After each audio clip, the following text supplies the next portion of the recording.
ਮੋਟੂ Patlu cartoon ਤੁਸੀਂ ਅਕਸਰ ਤੁਹਾਡੇ ਘਰ ਦੇ ਵਿੱਚ ਦੇਖਿਆ ਜਾਂਦਾ ਹੋਊਗਾ। ਬੜੇ ਲੰਬੇ ਸਮੇਂ ਤੋਂ ਇਸ ਦੇ ਨਾਲ ਇਹ ਜੁੜੇ ਹੋਏ ਨੇ ਔਰ ਛੋਟੀ ਜਿਹੀ ਉਮਰ 'ਚ 14 ਸਾਲ ਦੀ ਉਮਰ ਤੋਂ ਹੀ ਇਹ ਕਾਰਟੂਨਿਸਟ ਜਿਹੜੇ ਬਣ ਗਏ। ਤੁਹਾਡੀਆਂ ਦੁਆਵਾਂ ਦੇ ਨਾਲ ਤੋਂ ਮੁਰਸ਼ਿਦ ਦੀਆਂ ਆਸ਼ੀਰਵਾਦ ਦੇ ਨਾਲ ਮੋਟੂ ਪਤਲੂ ਅੱਜ ਇਸ ਮੁਕਾਮ 'ਤੇ ਨੇ ਕਿ ਮੈਨੂੰ ਕਹਿਣਾ ਨਹੀਂ ਪੈਂਦਾ ਕਿ ਉਹ ਕੀ ਚੀਜ਼ ਹਨ। 14 ਸਾਲ ਦੀ ਉਮਰ ਵਿੱਚ ਮੈਂ ਉਸ ਨੂੰ ਸਭ ਤੋਂ ਪਹਿਲੇ ਡਰਾ ਕੀਤਾ, ਲਿਖਿਆ ਤੇ ਜਦੋਂ ਉਹ ਲੋਟਪੋਟ ਦੇ ਵਿੱਚ ਛਪ ਰਿਹਾ ਸੀ ਔਰ ਅੱਜ ਵੀ ਛਪ ਰਿਹਾ ਹੈ ਔਰ ਇੱਕਮਾਤਰ ਪੱਤਰਿਕਾ ਹੈ ਜਿਹੜੀ ਲਗਾਤਾਰ 45 ਈਅਰ ਤੋਂ ਮੋਟੂ ਪਤਲੂ ਨੂੰ ਕੰਟੀਨਿਊ ਹਰ ਹਫਤੇ ਛਾਪਦੀ। ਇਹ ਉਹ ਕਰੈਕਟਰ ਨੇ ਜਿਹੜੇ 3 ਪੀੜ੍ਹੀਆਂ ਨਾਲ ਚੱਲੇ ਨੇ ਜੀ। ਦਾਦਾ ਵੀ ਦੇਖਦਾ ਹੈ, ਪਿਓ ਵੀ ਦੇਖਦਾ ਹੈ ਔਰ ਅੱਜ ਦੀ ਬੱਚਾ ਵੀ ਦੇਖਦਾ ਹੈ। ਦਿੱਲੀ ਦੇ ਵਿੱਚ ਇਹਨਾਂ ਦੇ ਸਟੈਚੂ ਵੀ ਲੱਗੇ ਨੇ ਜੋ ਕਿ ਕਿਸੇ ਹੋਰ ਕਾਰਟੂਨ ਦੇ ਅੱਜ ਤੱਕ ਕਿਸੇ ਵਰਲਡ ਵਿੱਚ ਨਹੀਂ ਲੱਗੇ। ਮਤਲਬ ਤੁਸੀਂ ਕੋਈ ਵੀ ਕੰਮ ਕਰਦੇ ਹੋ, ਮਤਲਬ ਤੁਸੀਂ ਚਾਹੁੰਦੇ ਵੀ ਆਪਣੇ ਆਪ ਨੂੰ ਐਕਸਕਿਊਜ਼ ਨਹੀਂ ਦੇਣਾ।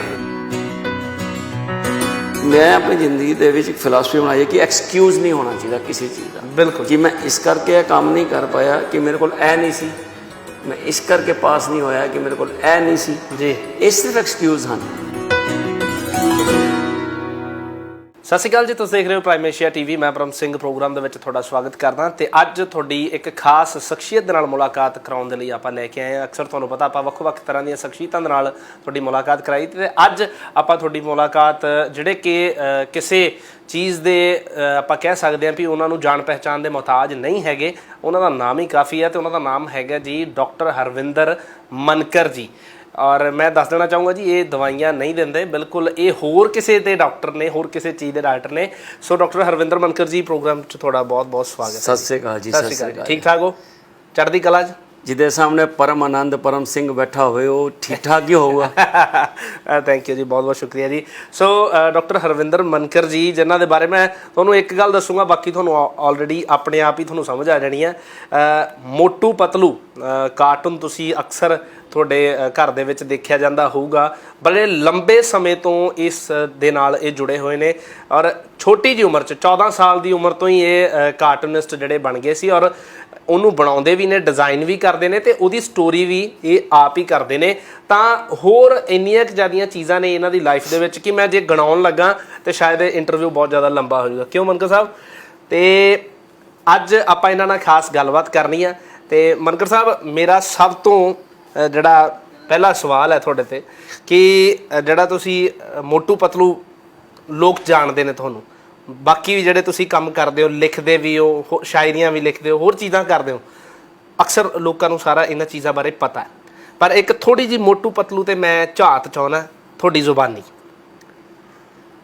ਕੀ ਹੁੰਦਾ ਕਿ ਤੁਸੀਂ ਜ਼ਿੰਦਗੀ ਦੇ ਵਿੱਚ ਬਹੁਤ ਸਾਰੇ ਕੰਮ ਕਰਦੇ ਹੋ ਜਾਂ ਉੱਪਰ ਵਾਲਾ ਤੁਹਾਨੂੰ ਬਹੁਤ ਸਾਰੀਆਂ ਸ਼ਖਸੀਅਤਾਂ ਨਾਲ ਜਾਂ ਕਿਸੇ ਕਾਬਲੀਅਤਾਂ ਨਾਲ ਨਵਾਜ਼ਦਾ ਹੈ ਜੀ, ਲੇਕਿਨ ਕੋਈ ਇੱਕ ਚੀਜ਼ ਇੱਦਾਂ ਹੁੰਦੀ ਹੈ ਜੋ ਤੁਹਾਡੀ ਪਹਿਚਾਣ ਬਣ ਜਾਂਦੀ ਹੈ, ਜੋ ਤੁਹਾਡੀ ਨਿਸ਼ਾਨੀ ਬਣ ਜਾਂਦੀ ਹੈ, ਜੋ ਤੁਹਾਨੂੰ ਕਿਸੇ ਵੀ ਨੂੰ ਦੱਸਣ ਵਾਸਤੇ ਇੱਕ ਲੈਂਡਮਾਰਕ ਬਣ ਜਾਂਦੀ ਹੈ ਜੀ। ਉਹ ਤੁਹਾਡੀਆਂ ਦੁਆਵਾਂ ਦੇ ਨਾਲ ਤੋਂ ਮੁਰਸ਼ਿਦ ਦੀਆਂ ਆਸ਼ੀਰਵਾਦ ਦੇ ਨਾਲ ਮੋਟੂ ਪਤਲੂ ਅੱਜ ਇਸ ਮੁਕਾਮ 'ਤੇ ਨੇ ਕਿ ਮੈਨੂੰ ਕਹਿਣਾ ਨਹੀਂ ਪੈਂਦਾ ਕਿ ਉਹ ਕੀ ਚੀਜ਼ ਹਨ। ਜੀ ਜੀ ਜੀ। 14 ਸਾਲ ਦੀ ਉਮਰ ਵਿੱਚ ਮੈਂ ਉਸ ਨੂੰ ਸਭ ਤੋਂ ਪਹਿਲੇ ਡਰਾ ਕੀਤਾ, ਲਿਖਿਆ ਤੇ ਜਦੋਂ ਉਹ ਲੋਟਪੋਟ ਦੇ ਵਿੱਚ ਛਪ ਰਿਹਾ ਸੀ ਔਰ ਅੱਜ ਵੀ ਛਪ ਰਿਹਾ ਹੈ ਔਰ ਇੱਕਮਾਤਰ ਪੱਤਰਿਕਾ ਹੈ ਜਿਹੜੀ ਲਗਾਤਾਰ 45 ਈਅਰ ਤੋਂ ਮੋਟੂ ਪਤਲੂ ਨੂੰ ਕੰਟੀਨਿਊ ਹਰ ਹਫਤੇ ਛਾਪਦੀ ਹੈ।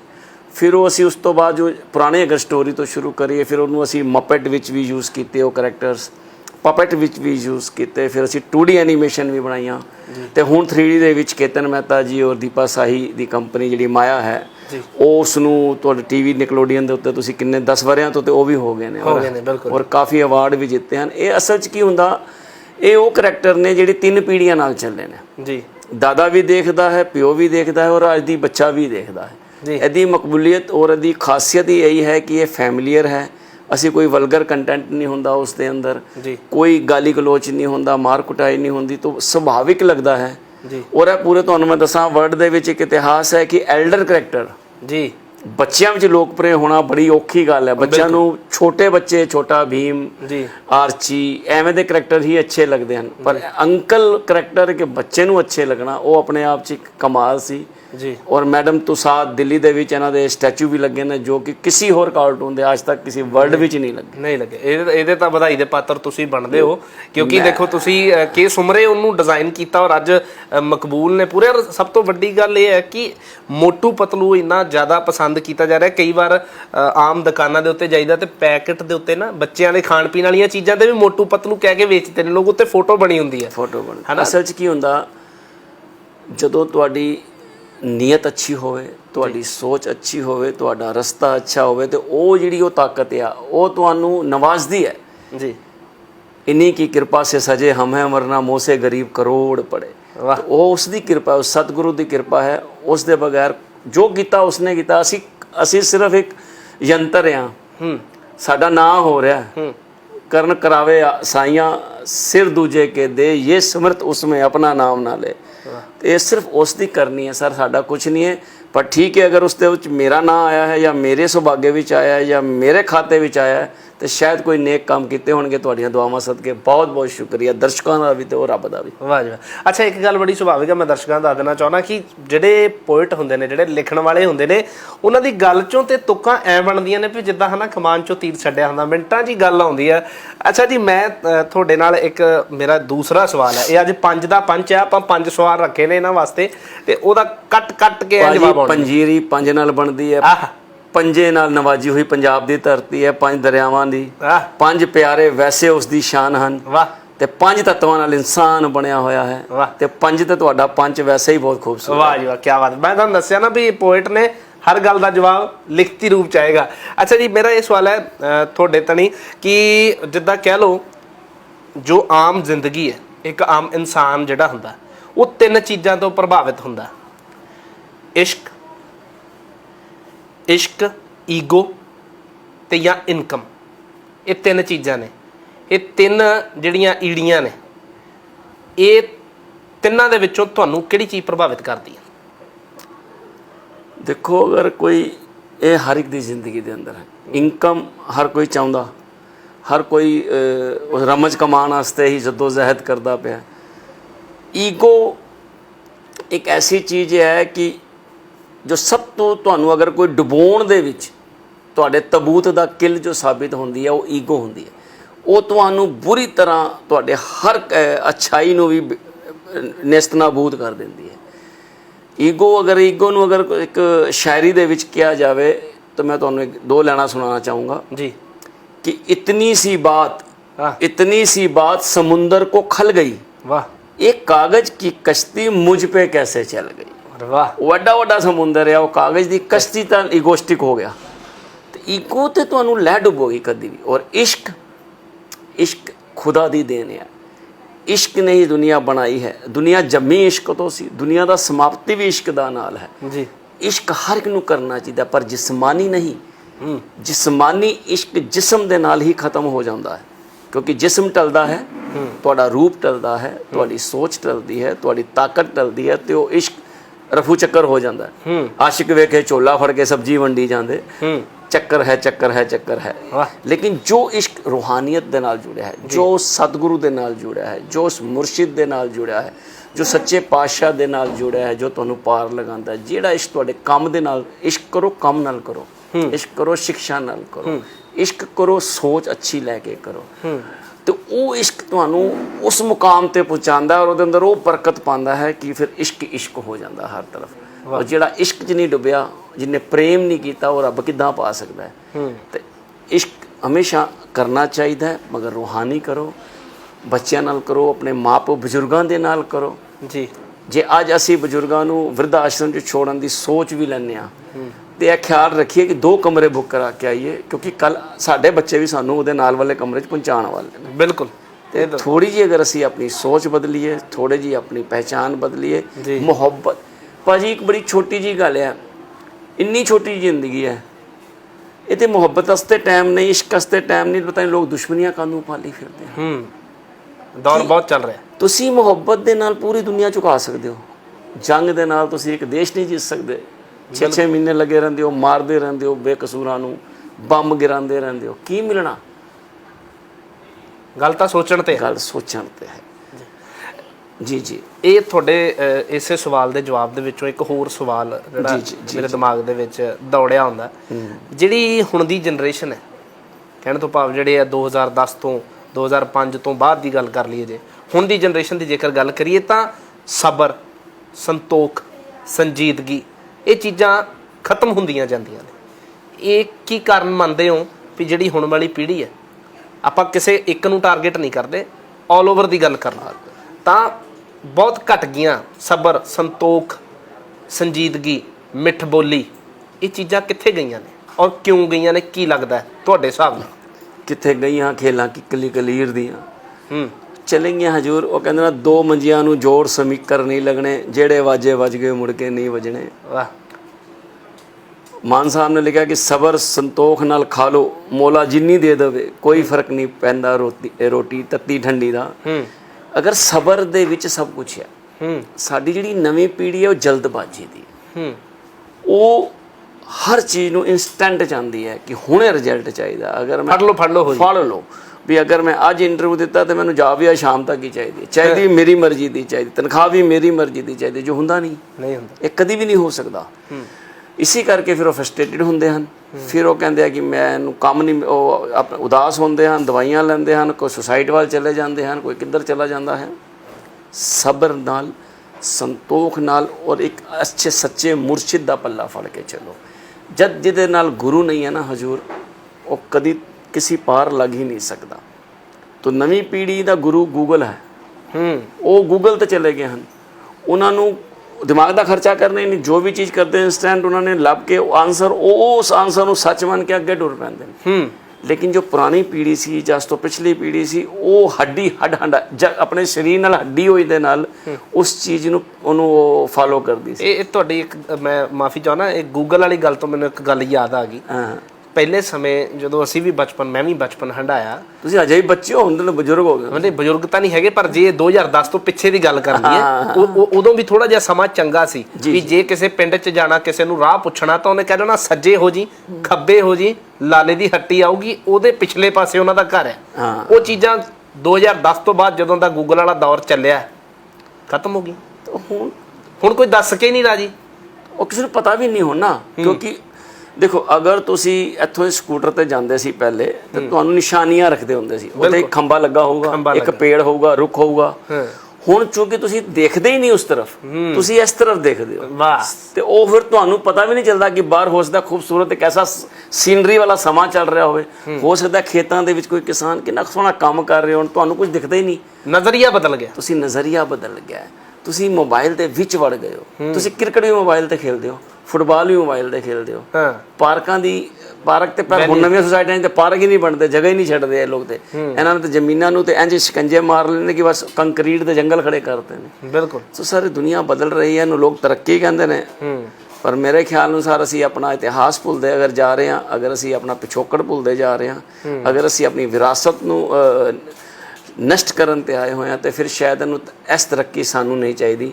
ਸਾਨੂੰ ਤਰੱਕੀ ਚਾਹੀਦੀ ਹੈ ਕਿ ਬੇਸ਼ੱਕ ਇਹ ਸਾਰੇ ਗੈਜਟਸ ਹੋਣ, ਬੇਸ਼ੱਕ ਸਾਰੇ ਮੋਬਾਈਲ ਹੋਣ, ਪਰ ਨਾਲ ਮਾਪਿਓ ਵੀ ਹੋਣ ਉਸੇ ਕਮਰੇ 'ਚ, ਨਾਲ ਸਾਰੇ ਇਕੱਠੇ ਬਹਿ ਕੇ ਰੋਟੀ ਖਾਣ। ਅੱਜ ਕੱਲ੍ਹ ਹਰ ਬੰਦਾ ਅਗਰ ਬਹਿੰਦਾ ਵੀ ਹੈ ਤੇ ਉਹਦੀ ਗਰਦਨ ਨੀਚੇ ਔਰ ਹੱਥ 'ਚ ਮੋਬਾਈਲ 'ਚ ਹੀ ਧਿਆਨ ਹੁੰਦਾ। ਪਹਿਲੇ ਸਮੇਂ ਦੀ ਇੱਕ ਗੱਲ ਕਰਦੇ ਵੀ ਪਹਿਲੇ ਸਮੇਂ ਦੇ ਵਿੱਚ ਪਰਿਵਾਰ ਇਕੱਠੇ ਬਹਿ ਕੇ ਰੋਟੀ ਖਾਂਦੇ ਸੀ। ਅੱਜ ਦੇ ਸਮੇਂ 'ਚ ਬੈਠੇ ਇੱਕੋ ਟੇਬਲ ਤੇ ਹੁੰਦੇ ਨੇ। ਤੁਹਾਡੇ ਵਾਲੀ ਗੱਲ ਹੈ ਵੀ ਹੱਥ 'ਚ ਮੋਬਾਈਲ ਹੁੰਦਾ, ਖਿਆਲ ਕਿੱਥੇ ਹੋਰ ਹੁੰਦਾ। ਇੱਥੇ ਚਿਮਚਾ ਆ, ਮੋਬਾਈਲ ਪਹਿਲੋਂ ਚੱਲਦਾ, ਚਿਮਚਾ ਬਾਅਦ 'ਚ ਅੰਦਰ ਜਾਂਦਾ। ਉਹ ਭਾਜੀ ਜੋ ਤੁਸੀਂ ਖਾਂਦੇ ਹੋ, ਜਿੱਥੇ ਤੁਹਾਡਾ ਉਸ ਸਮੇਂ ਧਿਆਨ ਹੁੰਦਾ ਨਾ, ਉਹੀ ਲੱਗਦਾ। ਸਰੀਰ ਨੂੰ ਲੱਗਦਾ ਨਹੀਂ, ਕਿਉਂਕਿ ਲੱਗੂਗਾ ਕਿ ਤੁਹਾਡਾ ਖਾਣੇ ਤਾਂ ਧਿਆਨ ਹੀ ਨਹੀਂ ਹੈ। ਬਿਲਕੁਲ। ਸੋ ਇਹ ਮੇਰੇ ਦੇਖਣੇ ਵਾਲਿਓ, ਹੱਥ ਜੋੜ ਕੇ ਬੇਨਤੀ ਹੈ, ਆਪਣੀ ਥੋੜੀ ਜਿਹੀ ਸਿਹਤ ਦਾ ਖਿਆਲ ਰੱਖੋ। ਥੋੜੀ ਜਿਹੀ ਆਪਣੀ ਘੱਟ ਤੋਂ ਘੱਟ, ਹੋਰ ਕੁਝ ਨਹੀਂ ਕਰੋ ਯਾਰ, ਤੁਸੀਂ ਜੋ ਕਰਨਾ ਹੈ ਕਰੋ, ਮੋਬਾਈਲ ਕਰੋ, ਗੈਜਟਸ ਕਰੋ, ਫਿਲਮਾਂ ਕਰੋ, ਜੋ ਮਰਜ਼ੀ ਕਰੋ, ਪਰ ਥੋੜਾ ਜਿਹਾ ਸਵੇਰੇ ਉੱਠ ਕੇ ਦੇਖ ਲਓ ਇੱਕ ਵਾਰੀ। ਉਹ ਸੂਰਜ ਵੀ ਵਿਚਾਰਾ ਸਵੇਰੇ ਆਉਂਦਾ ਦੇਖਦਾ, ਸਾਰੇ ਸੁੱਤੇ ਹੁੰਦੇ ਨੇ ਅੱਜ ਕੱਲ੍ਹ, ਉਹ ਵੀ ਸੋਚਦਾ ਫਿਰ ਮੈਂ ਐਸਾ ਗਰਮ ਹੋ ਕੇ ਚੜ੍ਹਦਾ, ਫਿਰ ਕਹਿੰਦੇ ਹੋ ਗਰਮੀ ਬੜੀ ਹੋ ਗਈ ਹੈ। ਤੇ ਇਸ ਕਰਕੇ ਉਹਦੇ ਵੀ ਦਰਸ਼ਨ ਕਰ ਲਿਆ ਕਰੋ ਸਵੇਰੇ। ਜਿਹੜਾ ਬੰਦਾ ਸੂਰਜ ਉੱਗਣ ਤੋਂ ਪਹਿਲਾਂ ਉੱਠਦਾ ਔਰ ਸੂਰਜ ਉੱਗਣ ਦੇ ਕੁਝ ਸਮੇਂ ਬਾਅਦ ਸੌਂਦਾ ਹੈ ਨਾ, ਉਹਦੀ ਸਿਹਤ ਨੂੰ ਕਦੀ ਡਾਕਟਰ ਦੀ ਲੋੜ ਨਹੀਂ ਪੈਂਦੀ। ਬਿਲਕੁਲ ਸਹੀ ਗੱਲ ਹੈ। ਲੇਕਿਨ ਅਸੀਂ 3 ਵਜੇ ਉੱਠਣੇ ਆ ਦੁਪਹਿਰ ਨੂੰ, ਔਰ 3 ਵਜੇ ਸਵੇਰੇ ਸੌਂਦੇ ਆ। ਉਹ ਪ੍ਰਭਾਤ ਵੇਲਾ ਜਦੋਂ ਨਾਮ ਜਪਣ ਦਾ ਤੇ ਪਤਾ ਨਹੀਂ ਕਿੱਥੇ ਚਲਾ ਗਿਆ, ਸਾਡੇ ਕੋਲ ਆਪਣੇ ਸਾਹ ਲੈਣ ਦਾ ਵੀ ਟਾਈਮ। ਬਿਲਕੁਲ। ਮਨਕਰ ਸਾਹਿਬ ਇੱਕ ਇਹ ਹੈ ਕਿ ਜਿੱਦਾਂ ਤੁਸੀਂ ਲਿਖਦੇ ਵੀ ਹੋ, ਤੁਸੀਂ ਕਾਫੀ ਫਿਲਮਾਂ ਵੀ ਲਿਖੀਆਂ ਨੇ, ਕਾਫੀ ਸ਼ਾਰਟ ਫਿਲਮਸ ਵੀ ਤੁਸੀਂ ਬਣਾਉਂਦੇ ਰਹਿੰਦੇ ਹੋ, ਕੁਛ ਨਾ ਕੁਛ ਰੁਝੇਵਿਆਂ ਦੇ ਵਿੱਚ ਰੁੱਝੇ ਰਹਿੰਦੇ ਹੋ, ਆਪਣੀ ਜ਼ਿੰਦਗੀ ਨੂੰ ਕਿਤੇ ਨਾ ਕਿਤੇ ਆਰੇ ਲਾਈ ਰੱਖਦੇ ਹੋ। ਤਾਂ ਇਹ ਲਿਖਣ ਦਾ ਜਿਹੜਾ ਤੁਸੀਂ ਆਪਦੇ ਜਿਹੜੇ ਤੁਹਾਡੇ ਥਾਟ ਹੁੰਦੇ ਨੇ, ਜਿਵੇਂ ਤੁਸੀਂ ਸ਼ਾਰਟ ਫਿਲਮਾਂ ਬਣਾਉਂਦੇ ਹੋ, ਵੱਖੋ ਵੱਖ ਮੁੱਦਿਆਂ ਤੇ ਬਣਾਉਂਦੇ ਹੋ, ਇਹਦੇ ਪਿੱਛੇ ਕੀ ਰੀਜ਼ਨ ਕੀ ਹੈ ਔਰ ਕੀ ਸੋਚ ਕੇ ਬਣਾਉਂਦੇ ਹੋ ਵੀ ਕੀ ਮੈਸੇਜ ਕੀ ਦੇਣਾ ਲੋਕਾਂ ਨੂੰ? ਦੇਖੋ, ਮੈਂ ਜਿਹੜੀਆਂ ਸ਼ਾਰਟ ਮੂਵੀਜ਼ ਬਣਾਉਣਾ ਉਹ ਮੇਰੀਆਂ ਟੋਟਲੀ ਮੂਵੀ ਸ਼ੂਟ ਮੋਬਾਈਲ ਤੇ ਹਨ। ਅੱਛਾ, ਉਹਦਾ ਇੱਕ ਰੀਜ਼ਨ ਸੀ, ਇਹ ਨਹੀਂ ਕਿ ਕੈਮਰਾ ਨਹੀਂ ਹੈ, ਤੁਸੀਂ ਕੈਮਰੇ ਤੇ ਸ਼ੂਟ ਕਰ ਰਹੇ ਹੋ, ਮੈਂ ਵੀ ਕੈਮਰੇ ਤੇ ਹੀ ਸ਼ੂਟ ਕਰਨਾ, ਜੋ ਵੱਡੀਆਂ ਐਡ ਫਿਲਮਾਂ ਜਾਂ ਵੱਡੀ ਜੋ ਪ੍ਰੋਫੈਸ਼ਨਲ ਕੰਮ ਹੈ ਜੀ। ਲੇਕਿਨ ਮੈਂ ਆਪਣੀ ਜ਼ਿੰਦਗੀ ਦੇ ਵਿੱਚ ਇੱਕ ਫਿਲਾਸਫੀ ਬਣਾਈ ਹੈ ਕਿ ਐਕਸਕਿਊਜ਼ ਨਹੀਂ ਹੋਣਾ ਚਾਹੀਦਾ ਕਿਸੇ ਚੀਜ਼ ਦਾ। ਬਿਲਕੁਲ ਜੀ, ਮੈਂ ਇਸ ਕਰਕੇ ਇਹ ਕੰਮ ਨਹੀਂ ਕਰ ਪਾਇਆ ਕਿ ਮੇਰੇ ਕੋਲ ਇਹ ਨਹੀਂ ਸੀ, ਮੈਂ ਇਸ ਕਰਕੇ ਪਾਸ ਨਹੀਂ ਹੋਇਆ ਕਿ ਮੇਰੇ ਕੋਲ ਇਹ ਨਹੀਂ ਸੀ ਜੀ, ਇਹ ਸਿਰਫ ਐਕਸਕਿਊਜ਼ ਹਨ। ਕੋਈ ਵੀ ਅਗਰ ਬੰਦੇ ਨੂੰ ਕੋਈ ਯਾਰ ਮੇਰੇ ਕੋਲ ਕੈਮਰਾ ਇੰਸਟਰੂਮੈਂਟ ਨਹੀਂ ਹੈ, ਮੇਰੇ ਕੋਲ ਲਾਈਟ ਨਹੀਂ ਹੈ, ਮੇਰੇ ਕੋਲ ਮਾਈਕ ਨਹੀਂ ਹੈ, ਤੇ ਮੈਂ ਫਿਲਮ ਅਸੀਂ ਇਸ ਕਰਕੇ ਨਹੀਂ ਬਣਾਈ, ਮੈਂ ਕਿਹਾ ਨਹੀਂ, ਅਸੀਂ ਉਸ ਫਿਲਮਾਂ ਨੂੰ ਮੋਬਾਈਲ ਤੇ ਹੀ ਸ਼ੂਟ ਕੀਤਾ, ਮੋਬਾਈਲ ਤੇ ਹੀ ਐਡਿਟ ਕੀਤਾ, ਮੋਬਾਈਲ ਤੇ ਹੀ ਗ੍ਰਾਫਿਕ ਬਣਾਏ, ਮੋਬਾਈਲ ਤੇ ਹੀ ਉਹਦੀ ਗਾਣੇ ਲਗਾਏ। ਉਹਦਾ ਮਕਸਦ ਸੀ ਕਿ ਅਗਰ ਤੁਹਾਨੂੰ ਕੰਮ ਕਰਨਾ ਔਰ ਲਲਕ ਹੈਗੀ ਔਰ ਤੁਹਾਡੇ ਅੰਦਰ ਤੜਪ ਹੈਗੀ ਹੈ, ਤੇ ਫਿਰ ਇਹ ਚੀਜ਼ਾਂ ਕੋਈ ਮਾਇਨੇ ਨਹੀਂ ਰੱਖਦੀਆਂ। ਫਿਰ ਤੁਹਾਡੇ ਅੰਦਰ ਤੁਸੀਂ ਕਿਸੇ ਵੀ ਚੀਜ਼ ਨੂੰ ਹਰ ਹਾਲਾਤ ਦੇ ਵਿੱਚ ਤੁਸੀਂ ਜਿੱਤ ਸਕਦੇ ਹੋ, ਤੁਸੀਂ ਪਾ ਸਕਦੇ ਹੋ। ਰੋਡ ਦੀਆਂ ਬੱਤੀਆਂ ਥੱਲੇ ਪੜ ਕੇ ਵੀ ਪ੍ਰੋਫੈਸਰ ਲੋਕ ਬਣ ਜਾਂਦੇ ਹਨ, ਤੇ ਏਸੀਆਂ 'ਚ ਬਹਿ ਕੇ ਵੀ ਬੱਚੇ ਪਾਸ ਨਹੀਂ ਹੁੰਦੇ, ਕਿਉਂਕਿ ਹਰ ਚੀਜ਼ ਤੁਹਾਨੂੰ ਮਿਲ ਗਈ ਤੇ ਤੁਸੀਂ ਕਦਰ ਖੋਤੀ। ਔਰ ਬਿਨਾਂ ਕਦਰ ਦੇ ਉੱਤੇ ਕੋਈ ਜੀ ਨਹੀਂ ਸਕਦਾ ਨਾ, ਸਾਨੂੰ ਕਦਰ ਨਹੀਂ ਹੈ, ਚੀਜ਼ਾਂ ਜ਼ਿਆਦਾ ਹੋ ਗਈਆਂ ਨੇ, ਬੇਕਦਰੇ ਹੋ ਗਏ। ਮੈਂ ਇੱਕ ਮਨਕਰ ਸਾਹਿਬ ਤੁਹਾਨੂੰ ਸਵਾਲ ਕਰਨਾ ਚਾਹੁੰਦਾ ਕਿ ਜਦੋਂ ਜਿਵੇਂ ਕਿ ਤੁਸੀਂ ਦੱਸਿਆ ਵੀ ਸ਼ਾਰਟ ਫਿਲਮ ਜੋ ਵੀ ਤੁਸੀਂ ਬਣਾਉਂਦੇ ਹੋ, ਤੁਸੀਂ ਐਕਸਕਿਊਜ਼ ਨਹੀਂ ਚਾਹੁੰਦੇ, ਤੁਸੀਂ ਫੋਨ ਤੇ ਹੀ ਸ਼ੂਟ ਕਰ ਲੈਂਦੇ ਹੋ, ਫੋਨ ਤੇ ਐਡੀਟਿੰਗ ਕਰ ਲੈਂਦੇ ਹੋ, ਫੋਨ ਤੇ ਹੀ ਸਾਰਾ ਕੁਝ ਕਰ ਲੈਂਦੇ ਹੋ। ਕਹਿੰਦੇ ਨੇ ਵੀ ਫੋਨ ਹੈ ਤੇ ਜ਼ਿੰਦਗੀ ਹੈ, ਪਰ ਚੰਗੇ ਕੰਮ ਲਈ ਹੈ ਤਾਂ ਆ। ਹਾਂ, ਇਹ ਚੰਗਾ ਇਸਤੇਮਾਲ ਵੀ ਹੁੰਦਾ ਤੇ ਮਾੜਾ ਵੀ ਹੁੰਦਾ, ਪਰ ਤੁਸੀਂ ਚੰਗਾ ਇਸਤੇਮਾਲ ਕੀਤਾ, ਉਹ ਕਿੰਨਾ ਕੁ ਤੁਹਾਡਾ ਸਕਸੈਸਫੁਲ ਇਹ ਲੋਕਾਂ ਨੂੰ ਪਤਾ ਹੈ। ਤੇ ਪਰ ਤੁਹਾਨੂੰ ਜਦੋਂ ਤੁਸੀਂ ਉਸ ਚੀਜ਼ ਨੂੰ ਸ਼ੁਰੂ ਕੀਤਾ, ਉਹ ਕਿਵੇਂ ਦੀਆਂ ਕੋਈ ਮੁਸ਼ਕਲਾਂ ਦਾ ਸਾਹਮਣਾ ਕਰਨਾ ਪਿਆ ਜਾਂ ਕਿੱਦਾਂ ਹੋਇਆ ਮੇਨਟੇਨ ਸਾਰਾ ਕਿਵੇਂ ਕੀਤਾ ਸੀ? ਕੋਈ ਮੁਸ਼ਕਿਲ ਨਹੀਂ ਪਈ ਨਾ ਸਰ, ਨਹੀਂ ਪਈ।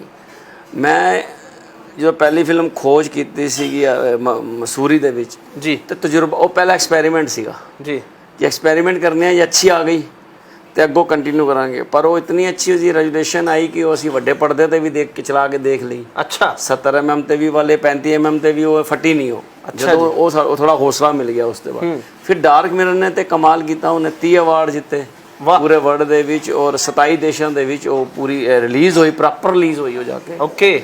ਫਿਰ ਹੁਣ ਇੱਕ ਮੇਰੀ ਨਵੀਂ ਸੀਰੀਜ਼ ਹੈ ਮੀ ਐਂਡ ਮਾਈ ਫੈਮਿਲੀ। ਅੱਛਾ ਜੀ। ਉਹਦੀ ਪਹਿਲੀ ਫਿਲਮ ਹਾਂ ਮੈਂ ਰੇਸ਼ਮਾ ਹੂੰ, ਯੈਸ ਆਈ ਐਮ ਰੇਸ਼ਮਾ, 2 ਜੁਲਾਈ ਨੂੰ ਰਿਲੀਜ਼ ਹੋਈ ਹੈ। ਅੱਛਾ ਜੀ। ਪੂਰੀ ਸਕਸੈਸ ਔਰ ਕਮਾਲ ਉਹ ਜੀ ਗਾਣੇ ਨੇ, ਸਭ ਕੁਝ ਉਹ ਵੀ ਮੋਬਾਈਲ ਤੇ ਹੀ ਹੈ। ਅੱਛਾ ਜੀ। ਮਤਲਬ ਤੁਸੀਂ ਕੋਈ ਵੀ ਕੰਮ ਕਰਦੇ ਹੋ, ਮਤਲਬ ਤੁਸੀਂ ਚਾਹੁੰਦੇ ਹੋ ਵੀ ਆਪਣੇ ਆਪ ਨੂੰ ਐਕਸਕਿਊਜ਼ ਨਹੀਂ ਦੇਣਾ? ਨਾ।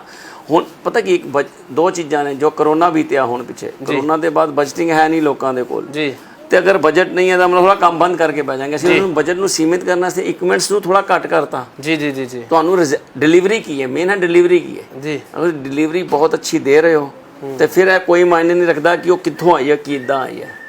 ਅਗਰ ਤੁਸੀਂ ਡਿਲੀਵਰੀ ਅੱਛੀ ਦੇ ਰਹੇ ਹੋ ਤਾਂ ਫਿਰ ਕੋਈ ਮਾਇਨੇ ਨਹੀਂ ਰੱਖਦਾ ਕਿ ਉਹ ਚੀਜ਼ ਤੁਸੀਂ ਮੋਬਾਈਲ ਨਾਲ ਸ਼ੂਟ ਕੀਤੀ ਹੈ ਕਿ ਰੈਡ ਇਹਦੇ ਉੱਤੇ ਕੀਤੀ ਹੈ ਜਾਂ ਤੁਸੀਂ ਕਿਸੇ ਹੋਰ ਅੱਛੇ ਕੈਮਰੇ ਤੇ ਕੀਤੀ ਹੈ। ਜੀ ਠੀਕ ਹੈ, ਪ੍ਰੋਫੈਸ਼ਨਲ ਚੀਜ਼ਾਂ ਦੇ ਵਿੱਚ ਉਹਨਾਂ ਦੀ ਜ਼ਰੂਰਤ ਹੁੰਦੀ ਹੈ, ਅਸੀਂ ਉਹੀ ਕਰੀਦੀ ਹੈ ਕਿਉਂਕਿ ਉਹ ਕਮਰਸ਼ੀਅਲ ਹੈ, ਉਹ ਇੱਕ ਬਿਜ਼ਨਸ ਦੇ ਪਾਰਟ ਹੈ। ਲੇਕਿਨ ਇਹ ਉਹ ਬਿਜ਼ਨਸ ਪਾਰਟ ਵਾਸਤੇ ਨਹੀਂ ਨੇ, ਇਹ ਸ਼ੌਕੀਆ ਔਰ ਆਪਣੇ ਆਪ ਨੂੰ ਪੋਲਿਸ਼ ਕਰਨ ਵਾਸਤੇ। ਜੀ ਜੀ ਜੀ ਜੀ, ਲੱਗੇ ਰਹਿਣਾ ਜਿਹਨੂੰ ਕਹਿੰਦੇ ਵੀ ਬਣੇ ਰਹੋ। ਹਾਂ, ਜਦ ਉਹ ਵੀ ਅਗਰ ਤੁਹਾਡੇ ਅੰਦਰ ਕੋਈ ਕਾਬਲੀਅਤ ਹੈ ਔਰ ਤੁਹਾਡੇ ਕੋਲ ਕੋਈ ਚਾਰਾ ਨਹੀਂ ਹੈ, ਤੁਹਾਡੇ ਕੋਲ ਪੈਸੇ ਨਹੀਂ ਹੈ, ਤੁਹਾਡੇ ਕੋਲ ਕੋਈ ਇਕਵਿਪਮੈਂਟਸ ਨਹੀਂ ਹੈ, ਤਾਂ ਉਹਨਾਂ ਲੋਕਾਂ ਵਾਸਤੇ ਐਸੇ। ਮਨਕਰ ਸਾਹਿਬ, ਇਹ ਮੇਰਾ ਅਖੀਰਲਾ 5ਵਾਂ ਸਵਾਲ ਹੈ। ਇਹਦੇ ਵਿੱਚ ਇਹ ਹੈ ਕਿ ਮੈਂ ਤੁਹਾਨੂੰ ਪੁੱਛਣਾ ਚਾਹੁੰਦਾ, ਜਿਹੜੀ ਪੀੜ੍ਹੀ ਆਉਣੀ ਚਾਹੁੰਦੀ ਨੇ, ਜਿੰਨੇ ਵੀ ਸਾਡੇ ਦਰਸ਼ਕ ਦੇਖ ਰਹੇ ਨੇ, ਜਿਹੜੇ ਨੌਜਵਾਨ ਵਰਗ ਦੇ ਮੁੰਡੇ ਨੇ, ਕੁੜੀਆਂ ਨੇ, ਹਨਾ, ਤਾਂ ਉਹਨਾਂ ਦੇ ਵਿੱਚ ਮਤਲਬ ਜੇ ਮੈਂ ਸਮਝਦਾ ਵੀ ਉਹਨਾਂ ਨੂੰ ਤੁਸੀਂ ਕਿਵੇਂ ਕਹੋਗੇ ਵੀ ਜੇ ਇਸ ਫੀਲਡ ਦੇ ਵਿੱਚ ਆਉਣਾ, ਤੁਸੀਂ ਲਿਖਣਾ, ਤੁਸੀਂ ਸ਼ਾਇਰੀ ਲਿਖਣੀ ਹੈ ਜਾਂ ਤੁਸੀਂ ਫਿਲਮਾਂ ਬਣਾਉਣੀਆਂ ਨੇ ਜਾਂ ਤੁਸੀਂ ਕੋਈ ਕਾਰਟੂਨਿਸਟ ਬਣਨਾ ਚਾਹੁੰਦੇ ਹੋ, ਤਾਂ ਉਹਨਾਂ ਵਾਸਤੇ ਕੀ ਤੁਸੀਂ ਕਹਿਣਾ ਚਾਹੋਗੇ ਵੀ ਕਿਵੇਂ ਇਸ ਫੀਲਡ ਦੇ ਵਿੱਚ ਉਹ ਆ ਵੀ ਜਾਣ, ਮਨ ਲਾ ਕੇ ਕੰਮ ਵੀ ਕਰ ਲੈਣ ਔਰ ਉਹਨਾਂ ਦਾ ਵਧੀਆ ਚੱਲ ਜਾਵੇ?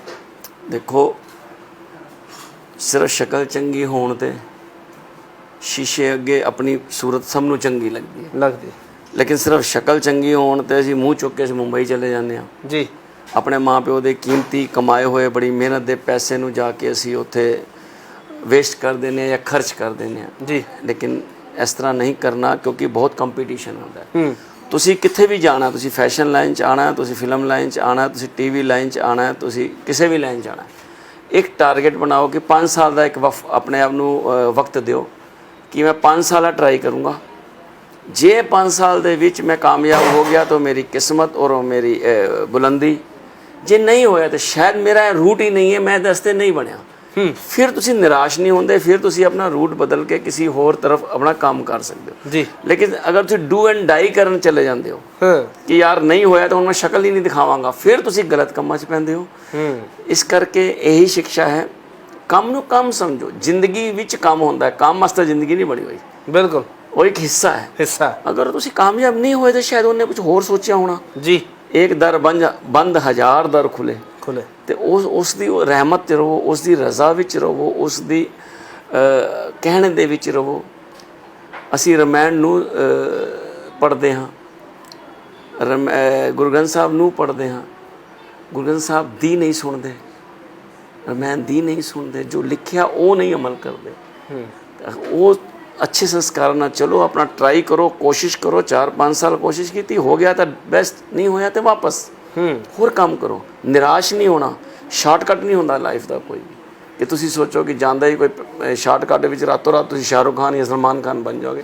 ਤੁਹਾਨੂੰ ਨਹੀਂ ਪਤਾ ਉਹਨਾਂ ਨੇ ਕਿੰਨੀਆਂ ਮੁਸ਼ਕਿਲਾਂ ਨਾਲ ਉਹ ਆਏ ਹੋਣੇ। ਇਹ ਕਹਿੰਦੇ ਨੇ ਕਿ ਜਿਹੜਾ ਜ਼ਿੰਦਗੀ 'ਚ ਜਦੋਂ ਕਿਸੇ ਦੀ ਜ਼ਿੰਦਗੀ 'ਚ ਚਾਨਣ ਹੁੰਦਾ ਤਾਂ ਲੋਕ ਕਹਿੰਦੇ ਵਾਹ ਵੀ ਵਾਹ, ਇਹਦੀ ਜ਼ਿੰਦਗੀ 'ਚ ਬੜਾ ਚਾਨਣ ਹੋਇਆ। ਪਰ ਜਿਹੜੇ ਹਨੇਰੇ 'ਚੋਂ ਰਹਿ ਕੇ ਆਉਂਦਾ ਹੈ ਉਹ ਸ਼ਾਇਦ ਘੱਟ ਲੋਕਾਂ ਨੂੰ ਪਤਾ ਹੁੰਦਾ, ਕਿਉਂਕਿ ਪਾँव ਦੇ ਛਾਲੇ ਨਹੀਂ ਦੇਖਦੇ ਲੋਕ, ਸਿਰ ਦਾ ਸਿਰਫ ਤਾਜ ਦੇਖਦੇ। ਹਾਂ, ਤਾਂ ਉਹ ਆਪਣੀ ਜ਼ਿੰਦਗੀ ਨੂੰ ਸਿੰਪਲ ਕਰੋ ਜੀ, ਲਾਈਫ ਨੂੰ ਆਸਾਨ ਕਰੋ, ਉਸ ਦੀ ਰਹਿਮਤ ਵਿੱਚ ਰਹੋ। ਜੋ ਉਸਨੇ ਦਿੱਤਾ ਹੈ, ਬਹੁਤ ਕੁਝ ਦਿੱਤਾ ਹੈ। ਆਪਣੇ ਤੋਂ ਨੀਵੇਂ ਦੇਖੋ ਭਰਾ, ਬਾਹਰ ਜਾ ਕੇ ਦੇਖੋ, ਲੋਕ ਸੜਕਾਂ ਪਟਰੀਆਂ ਤੇ ਸੁੱਤੇ ਹੋਏ ਹਨ ਜੀ। ਕਿਸੇ ਦਾ ਇੱਕ ਪੈਰ ਨਹੀਂ ਜੀ, ਕਿਸੇ ਦਾ ਹੱਥ ਨਹੀਂ, ਕਿਸੇ ਦੀ ਅੱਖ ਨਹੀਂ, ਕੋਈ ਬੋਲ ਨਹੀਂ ਸਕਦਾ। ਤੁਹਾਨੂੰ ਤੇ ਉਹਨੇ ਸਰਵ ਗੁਣ ਸੰਪੰਨ ਬਣਾਇਆ, ਹੋਰ ਕੀ ਦਵੇ। ਕਹਿੰਦੇ ਸ਼ੁਕਰ ਕਰਨਾ ਚਾਹੀਦਾ। ਕਹਿੰਦੇ ਨੇ ਜਿਹੜਾ ਸਾਈਕਲ ਤੇ ਬੈਠਾ ਉਹ ਕਹਿੰਦਾ ਮੇਰੇ ਕੋਲ ਸਕੂਟਰ ਹੋਵੇ, ਜਿਹੜਾ ਸਕੂਟਰ ਤੇ ਬੈਠਾ ਉਹ ਕਹਿੰਦਾ ਮੇਰੇ ਕੋਲ ਗੱਡੀ ਹੋਵੇ, ਜਿਹੜਾ ਗੱਡੀ ਤੇ ਬੈਠਾ ਉਹ ਕਹਿੰਦਾ ਮੇਰੇ ਕੋਲ ਵੱਡੀ ਗੱਡੀ ਹੋਵੇ, ਤੇ ਜਿਹੜਾ ਵੱਡੀ ਗੱਡੀ ਤੇ ਬੈਠਾ ਉਹ ਕਹਿੰਦਾ ਮੇਰੇ ਕੋਲ ਟਰੱਕ ਹੋਣ।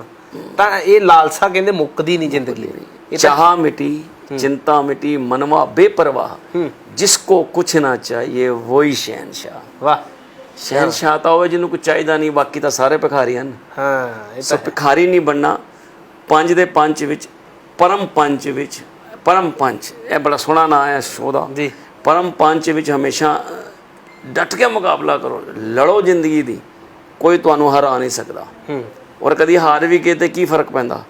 माना जिंदगी में प्यार जरूरी है, हार श्रृंगार जरूरी है, मगर एक बड़ी चीज से पहले मेरे दोस्त एक छोटी सी हार जरूरी है, जो ਤੁਹਾਨੂੰ ਤੁਹਾਡੀ औकात, ਤੁਹਾਡੀ असलीयत, ਤੁਹਾਡੀ उस जगह दसदी है कि तुसी हो किस काबिल। बिल्कुल। सो लड़ो, जियो, जीतो, इंजॉय करो। जिंदगी खूबसूरत है, मज़े करो, परिवार च रहो, हसो खेडो, इंज जियो जिंदगी। की रोणियां शक्लां लैके मस्त रहो जी, खड़े रहो मनकर साहब वांगू, हसदे रहो ते हसाउंदे रहो। बिल्कुल जी। ਤਾਂ ਇਹ ਸੀ ਸਾਡੇ ਨਾਲ ਡਾਕਟਰ ਹਰਵਿੰਦਰ ਮਨਕਰ ਜੀ, ਜਿਨ੍ਹਾਂ ਨੇ ਕੁਝ ਵਧੀਆ ਜ਼ਿੰਦਗੀ ਦੇ ਤਜਰਬੇ ਸਾਂਝੇ ਕੀਤੇ ਸਾਰਿਆਂ ਦੇ ਨਾਲ, ਤੁਹਾਡੇ ਨਾਲ। ਔਰ ਉਮੀਦ ਕਰਦਾ ਤੁਹਾਨੂੰ ਅੱਜ ਦਾ ਇਹ ਪ੍ਰੋਗਰਾਮ ਪਸੰਦ ਜ਼ਰੂਰ ਆਊਗਾ, ਔਰ ਜਿੰਨੇ ਵੀ ਸਾਡੇ ਦਰਸ਼ਕ ਨੇ ਜ਼ਰੂਰ ਤੁਸੀਂ ਫੀਡਬੈਕ ਆਪਣਾ ਦੇਣਾ। ਹੋਰ ਸ਼ਖਸੀਅਤਾਂ ਦੇ ਨਾਲ ਖਾਸ ਮੁਲਾਕਾਤ ਲੈ ਕੇ ਤੁਹਾਡੇ ਸਾਹਮਣੇ ਹਾਜ਼ਰ ਹੁੰਦੇ ਰਵਾਂਗੇ। ਹੁਣ ਫਿਲਹਾਲ ਦੇ ਲਈ ਮੈਨੂੰ ਪਰਮ ਸਿੰਘ ਨੂੰ ਦਿਓ ਇਜਾਜ਼ਤ।